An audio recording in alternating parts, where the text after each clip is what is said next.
Herzlich willkommen beim Be Active Podcast, deinem Podcast für mehr Motivation und Spaß an der Bewegung. Mein Name ist Beatrice Drach und ich bin deine ganz persönliche Schweinehund-Dompöse. Und jetzt viel Spaß mit dieser Episode.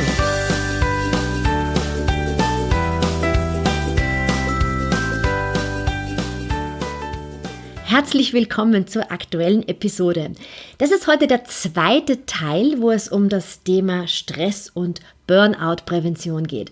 Und wenn du dir diese Episode ganz aktuell anhörst, dann wird sie ja im November ausgestrahlt. Und ich habe aus gutem Grund diese Episoden genau jetzt um diese Jahreszeit aufgenommen, weil ich seit Jahren das Gefühl habe, dass es so ab dem November bis Mitte Dezember ganz, ganz extrem stressig zugeht, dass ich das auch bei meinen Kunden und Kundinnen mitbekomme, wie viel in der Arbeit zu tun ist. Alles soll jetzt irgendwie noch vor Weihnachten eingefahren werden und dann ist ja auch das Jahr schon wieder bald um. Und dadurch erleben aktuell sehr viele Leute Stresssituationen und daher gibt es eben jetzt den zweiten Teil, wo es wieder um das Thema Stress- und Burnout-Prävention geht. Diesmal auch aus medizinischer Sicht. Ich habe meine liebe Freundin, Frau Dr. Baldass, eingeladen, mir Fragen zu beantworten. Sie ist Psychiaterin und Psychotherapeutin aus Wien und arbeitet sehr viel mit Burnout-Patienten. Und dadurch kannst du jetzt schon mal gespannt sein. Wir werden da in unserem Interview einiges über das Thema Burnout erfahren und auch schauen, wie du dich, wenn du tatsächlich an einem Burnout erkrankt bist, vielleicht auch durch Bewegungsansätze wieder ganz gut rausholen kannst aus dieser Spirale. Viel Spaß beim Anhören. Liebe Nadi, ich freue mich sehr, dass du heute da bist. Du bist Fachärztin für Psychiatrie und du hast eine Psychotherapie-Ausbildung und kannst mir ganz viele Fragen zum Thema Burnout beantworten, oder? Ja, ich hoffe. Auf jeden Fall. Ich weiß, dass du viele Burnout-Patienten in deiner Praxis hast.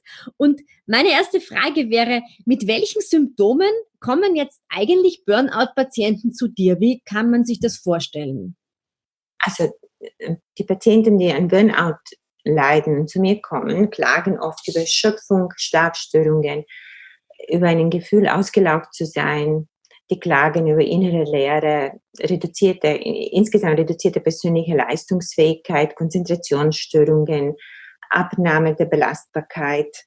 Viele leiden an einer anhaltenden Müdigkeit, die haben Kopfschmerzen, Magen-Darm, Herzbeschwerden und sie haben sich manche schon eigentlich untersuchen lassen und finden keine körperliche.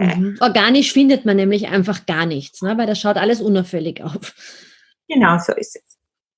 Wer ist denn jetzt deiner Erfahrung nach besonders gefährdet, ein Burnout zu bekommen? Ist das jemand, der mehr in helfenden Berufen ist oder ist das mehr eine Managerkrankheit? Ja, es ist so, ich meine, dieser Begriff besteht seit 1979 und damals waren diese helfenden Berufe betroffen. Und die waren so Menschen, die im Gesundheitswesen tätig waren oder Lehrer. Heutzutage sind alle Berufsgruppen betroffen. Ja, das sind Menschen, die so besonders engagiert sind, die viel Arbeitsdruck haben, die sich wenig distanzieren können von verschiedenen Belastungen und Konflikten am Arbeitsplatz. Das sind die Leute, die einfach sehr viel Arbeitsdruck haben und nicht mehr schaffen, eine Balance im Leben im Sinne von entsprechende Freizeitgestaltung zu etablieren. Kann es auch sein, dass es dann Personen sind, die einfach sehr schlecht Nein sagen können? Ja, das ist ganz oft so. Das sind die Leute, die sich schwer abgrenzen können, die schwer Nein sagen können, die immer beliebt sein möchten oder die einfach immer das Gefühl haben möchten, dass sie gut sind und dass sie alles schaffen. Ja, und nur das Beste ist gut genug und ja, das sind so bestimmte Persönlichkeiten, die oft sehr lange, sehr gut mit solchen Überlebensstrategien durch Leben durchkommen und irgendwann mal eigentlich nicht mehr schaffen, eine Balance zu haben. Wie können sich meine Zuhörer und Zuhörerinnen vom Burnout schützen, wenn sie denken, okay, das sind eigentlich sehr viele Punkte, die auf mich zutreffen. Ich bin so engagiert und kann schlecht Nein sagen. Ich habe ein bisschen Angst, in einen Burnout zu kommen. Wie könnten Sie sich da bestmöglich schützen davor? Nein, das beste Schutz ist einfach eine Balance im Leben zu schaffen. Eine Balance zwischen Arbeit und und eine Freizeitgestaltung, wo man genug Erholung hat, wo man einen guten Schlaf findet und zwischenmenschliche Kontakten, die anregend und entspannend sind. Mhm, okay. Ich selber habe zum Beispiel bei meinem Burnout keine Depressionen gehabt. Ich habe zwar viele der anderen Symptome gehabt, aber depressiv war ich gar nicht. Mein Arzt hat damals gesagt, vermutlich, weil ich immer sehr viel Sport gemacht habe. Ist das eher die Norm, dass Patienten kommen und gar keine Depression haben? Oder war das vielleicht bei mir wirklich nur durch den vielen Sport, dass ich gar nicht in die Depression gekommen bin? Ja, es ist eigentlich Burnout ist im psychiatrischen Sinn eine subklinische Depression. Deswegen ist fachärztliche psychiatrische Abklärung wichtig, um eigentlich die Symptome zu erkennen und zu schauen, ob man entsprechend Unterstützung braucht. Aber das ist sicher so, dass man mit ausreichend viel Bewegung einfach vieles kompensieren kann und Mhm. viel immer noch aufhalten kann. Eine Zeit lang zumindest. Dann nachher hat es bei mir leider auch nicht mehr gereicht. Das heißt, bei einem Großteil deiner Patienten ist es dann tatsächlich so, dass man wirklich depressive Verstimmungen feststellen kann. Ja, es ist so, dass man einfach lange wartet. Es ist so, dass man hofft, dass es irgendwann mal alles vorbeigeht und bevor man einen Arzt aufsucht, ähm, muss man gewisse so eigene Vorstellungen Mhm. überwinden. Psychiatrie ist leider so oft stigmatisiert und man versucht, sich selbst zu helfen und aus der Und Krise. sich nicht einzugestehen, das weiß ich auch noch von damals, dass man Hilfe braucht, weil man sich denkt, ja, also ich muss jetzt wirklich nicht zum Psychiater gehen, weil ich müde bin. Ja. Genau, das ist es. Weil irgendwann mal geht's nicht mehr. Und dann sitzen viele Leute vor mir und weinen. Das ist immer noch nicht ist ein Kriterium eine depressive Störung, aber es ist einfach diese Erschöpfung, wo man Mhm. nicht Ganz genau. schlafen nicht mehr. Kann ich mich auch noch sehr daran erinnern, als ich nur mehr weinen musste und gar nicht gewusst habe, warum ich eigentlich weine. Das war so wirklich der Anfang, wo ich gemerkt habe, jetzt geht gar nichts mehr. Das ist diese Gefühl von ausgelaugt sein, diese innere Leere, ein Gefühl nicht mehr zu können. Was macht dann der Psychiater mit dem Burnout-Patienten? Naja, eigentlich die Aufgabe eines Psychiaters ist, diagnostische Abklärung durchzuführen. Es ist ganz oft, dass man so ein Burnout-Syndrom einfach, dass man versteht, welche Symptomatik jetzt dahinter steckt, ob man ob sich eine depressive Störung eingeschlichen hat, ob man eine Angstsymptomatik leidet, dass man schaut, ob die Medikamente notwendig sind, welche Form von Psychotherapie am besten wäre. Und ja, das ist die Aufgabe eines Psychiaters. Bekommt dann jeder Patient begleitend eine Psychotherapie? Ja, das ist in meine, es ist so, dass ein Burnout-Syndrom ein eigentlich ein Zeichen dafür ist, dass man etwas im Leben verändern muss. Mhm, ein Hilfeschrei sozusagen. Ja. Das ist es. Und wenn das so einfach wäre, dann hätte es man schon alleine gemacht.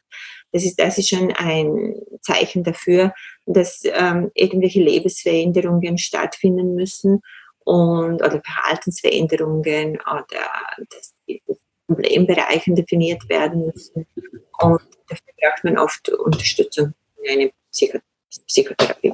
Und zusätzlich bekommen sehr viele Patienten ja auch eine medikamentöse Therapie. Wie kann ich mir die vorstellen? Welche Form von Medikamenten bekommt man bei einem Burnout? Ja, das sind die oft Antidepressiva. Das sind eigentlich antriebssteigende, stimmungsregulierende oder vor allem schlafregulierende Medikamente, die dann so schaffen, dass der Stoffwechsel im Gehirn angeregt wird oder stabilisiert wird, dass man dann in der Lage ist, einfach diese Veränderungen im Leben zu schaffen. Weil wenn man sich selbst ändert, dann ändert sich viele für einen selbst. Und Das stimmt, ja. Man muss sich selber ändern und nicht darauf warten, dass die Umwelt sich verändert oder das Umfeld sich verändert. Ja.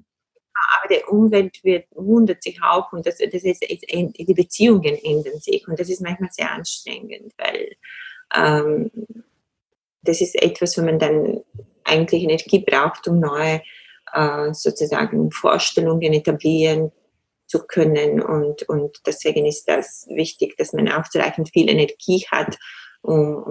Jede Veränderung ist anstrengend. Ja, weil ich kann mir das vorstellen, das ist auch in der Partnerschaft eine Veränderung, wenn man auf einmal in vielen Punkten Nein sagt und sich einfach abgrenzt, weil man mehr Freiraum für sich möchte, dann kommt das beim Gegenüber wahrscheinlich auch zu Beginn ein bisschen irritierend an.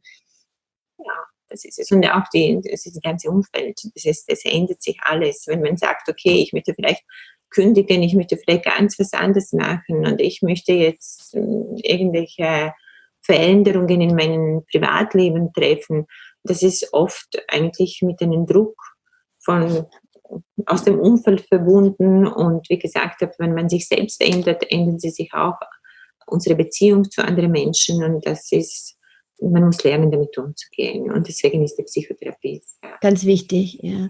Und wenn wir noch mal kurz über die medikamentöse Therapie sprechen, ich höre dann so oft in meinem Umfeld, dass Damen und Herren sagen, nein, wenn ich jetzt Psychopharmaka nehme, dann werde ich abhängig und ich kann die nie mehr wieder absetzen und ich muss vielleicht mein ganzes Leben lang Antidepressiva schlucken. Ist das so? Nein, oder?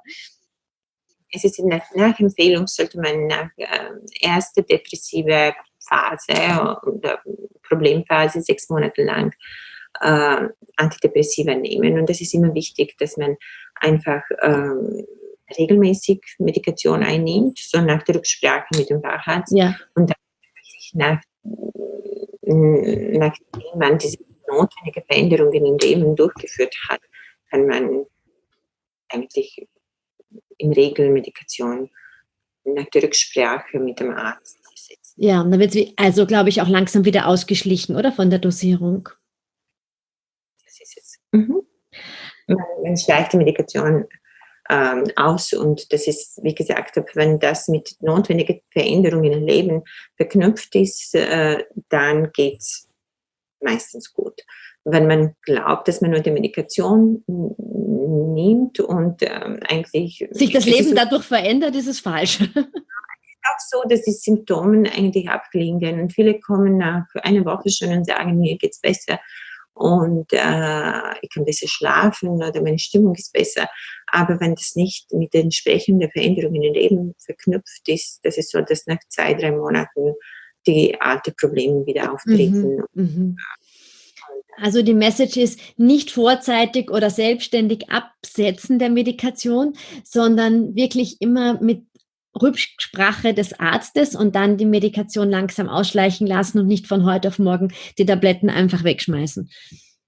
Und die Message ist einfach, neben der Medikation gleichzeitig eine Psychotherapie zu machen oder Veränderungen im Leben durchzuführen, dass man eigentlich schafft, einmal ohne Medikation sich wohlzufühlen. Weil es gibt einen Grund, warum man zu diesem Burnout gekommen ist. Das heißt, Medikamente können Leben nicht ändern. Das stimmt. Das ist eine gute Message. Ich komme ja von der Bewegungsecke und arbeite ja selber auch sehr viel mit Burnout-Patienten. Welche Bedeutung hat denn die Bewegung aus psychiatrischer Sicht, aus medizinischer Sicht im Zusammenhang mit dem Burnout? Die Bewegung hat eine ganz große Bedeutung. Es ist so, dass durch Bewegung in der frischen Luft man einfach Produktion anregen kann. Das ist ganz wichtig für Stoffwechsel im Gehirn. Bewegung ist ganz wichtig für Wohlbefinden und für Balance im Leben.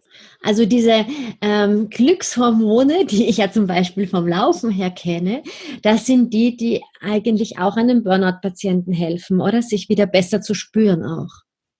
Ja, die sind ganz wichtig. Das ist so, Ausdauersport wird empfohlen. Es ist auch so, man sieht es in der Praxis, die Leute, die wirklich dann schaffen, eine Tagesstruktur zu etablieren und diese Bewegungseinheiten in den Alltag einzubauen, dass es sich einfach anhalten besser.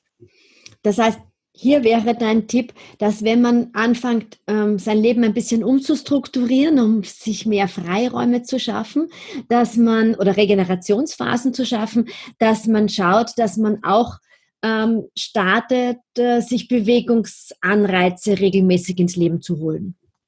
Genau, das ist es. Das ist das ist, das ist entscheidend, das ist ganz wichtig. Ja, ja.